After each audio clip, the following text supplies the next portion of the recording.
রাতে ঘুমালে অদৃশ্য কেউ তার কাছে আসতো, তাকে জোর করে নিজের করে নিতে চাইতো। আর সকালে শরীরে থাকতো নখের দাগ। বিয়ের মাত্র 6 মাসের মাথায় ভেঙে গেল সংসার, কারণ সে বলতো অদৃশ্য কেউ তাকে ছাড়তে চায় না। ভারতের পশ্চিমবঙ্গ থেকে পাঠানো এই ঘটনা শুনে আপনিও হয়তো ভাববেন, এটা কি সত্যি সম্ভব? আসসালামু আলাইকুম ভাইয়া, আমার নাম নার্গিস। আমি ভারতের পশ্চিমবঙ্গের উত্তর ফরগনাতে থাকি। আমার বয়স তখন 15। আমার আব্বু আম্মু কাজের সূত্রে প্রায় বাহিরে থাকতেন, আর সে কারণেই আমি আমার মামার বাড়িতে থাকতাম। একদিন কোনো এক কারণে আমাকে আমাদের বাড়িতে যেতে হয়। আব্বু আম্মু না থাকায় আমি বাসাটা পরিষ্কার করে বাড়িতে একাই ছিলাম। কিন্তু সেই রাত আমার থেকে অনেক কিছু কেড়ে নেয়। রাতে হঠাৎ অজানা কারণে আমার ঘুম ভেঙে যায়। তারপর দেখি আমি যে খাটে শুয়েছিলাম সে খাট হঠাৎ করেই কাঁপতে শুরু করে, আর আমি অনুভব করলাম আমার পায়ের কাছে কেউ একজন বসে আছে। তারপর সাহস করে ঘরের লাইট জ্বালাতে দেখি একটা কালো বিড়াল খাট থেকে নেমে যাচ্ছে। আমি এই ঘটনা অনেকের কাছেই বলেছিলাম, কিন্তু কেউ বিশ্বাস করেনি। তারপর আমি আবার মামার বাড়ি চলে যাই। তখন সবকিছু ঠিকঠাক ছিল। কিছুদিন পর আবার আব্বু আম্মু বাড়িতে আসেন, আর আমিও তাদের কাছে চলে যাই। তারপর থেকে প্রায় রাত্রে ঘুমালে দেখতে না পাওয়া কেউ আমার কাছে আসতো, আমার সাথে জোর জবস্তি করত, আর সেটা শুধু আমিই বুঝতে পারতাম। এরপর থেকে আমি আর একা ঘরে ঘুমাতে পারতাম না, খুব ভয় করত। তারপর আমি আমার আম্মুর কাছে রাতের বেলায় থাকতাম, কিন্তু তাও প্রতিদিন সে একই যন্ত্রণা। প্রায় সকালে আমার গায়ে, গলায় বা বুকে নখের আঁচড়ের দাগ দেখতে পেতাম, কিন্তু এসবে তেমন একটা গুরুত্ব দেইনি আমরা।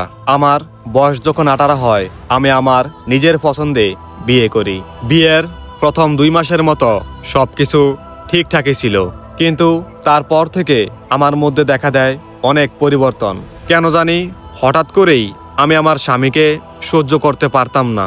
প্রতিদিন তার সাথে আমার কোনো না কোনো ঝামেলা হতোই, আর সেই অদৃশ্য যারা আমার কাছে আসতো তাদেরকে দেখতে পেতাম। দেখতাম কখনো জানালার কাছে দাঁড়িয়ে থাকতো, আবার কখনো উঠানে দাঁড়িয়ে থাকতো। কিন্তু একটা কথা চূড়ান্ত সত্যি যে আমি আমার স্বামীকে অনেক ভালোবাসতাম, কিন্তু ওরা আমাকে সংসার করতে দিল না।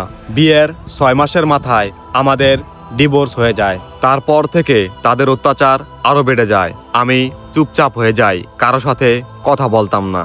সারাদিন ঘরের এক কোনায় চুপচাপ বসে থাকতাম।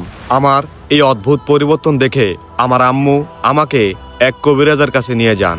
সেই কবিরাজ আমার মধ্যে তাদের ডাকে এবং জিজ্ঞেস করে কেন তারা আমার পিছনে পড়ে আছে। তারা নাকি দাবি করেছিল তাদের বাচ্চা আমার পেটে, আর কিছুদিনের মধ্যেই তারা নাকি আমাকে নিয়ে চলে যেত। তারপর কবিরাজের সাহায্য নিয়ে তাদের তাড়িয়ে দেওয়া হয়, তাদের বাচ্চাও নষ্ট করে দেওয়া হয়। তারপর আমাকে আবার বিয়ে দেওয়া হয়। আলহামদুলিল্লাহ, এখন আমি অনেক ভালো আছি, কিন্তু রাতে এখনো আমি একা ঘুমাতে পারি না। একা থাকলেই তারা আবার আমার কাছে আসার চেষ্টা করে। তাদের কান্না আমি এখনো শুনতে পাই। তারা বলে, কেন তুমি আমাদের বাচ্চাকে মারলে? আমরা তোমাকে অনেক ভালোবাসি, তুমি আমাদের কাছে ফিরে আসো। ভালো লাগলে শেয়ার করো ভাইয়া। খোদা হাফেজ। এই ছিল ভারতের পশ্চিমবঙ্গ থেকে পাঠানো এক বোনের সাথে ঘটে যাওয়া ঘটনা। আপনাকে অনেক অনেক ধন্যবাদ আমাদের ঘটনা লিখে পাঠানোর জন্য। আমি জানি না আজকের ঘটনাটি আপনাদের কাছে কেমন লেগেছে, তবে আমার মনে একটা প্রশ্ন ঘুরপাক খাচ্ছে, আদৌ কি এটা সম্ভব? তবে হ্যাঁ, জিন চাইলে অনেক কিছুই করতে পারে, কিন্তু এমনটা সম্ভব কিনা আমার জানা নেই। আপনার কি মনে হয় কমেন্ট সেকশনে জানিয়ে দিন।